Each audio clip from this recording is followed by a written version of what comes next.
Okay, I want to show you today the basic cuts that you'll use in wood carving.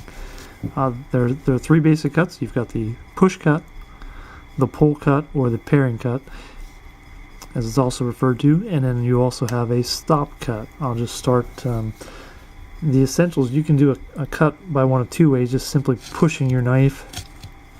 Like many of you have probably done when you were a kid, you took a piece of wood and just a pocket knife and just kind of scraped the bark off or pushed.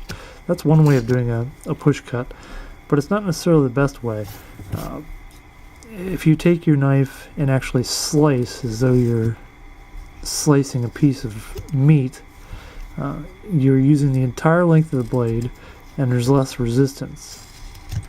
So that's the method that I try to use as much as possible. Slicing.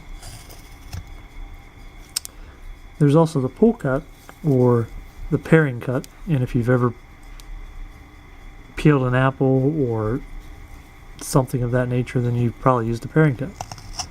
And again, same thing, you're using as much of the blade as you possibly can.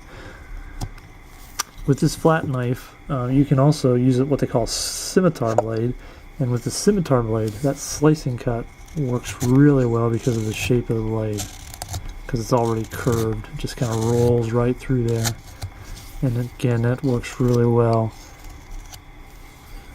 in the paring cut.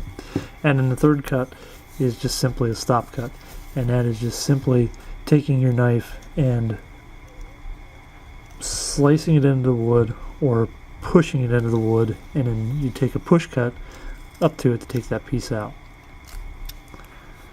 You can do several items here in terms of stop cuts. You can use your knife and use a stop cut to do a triangle.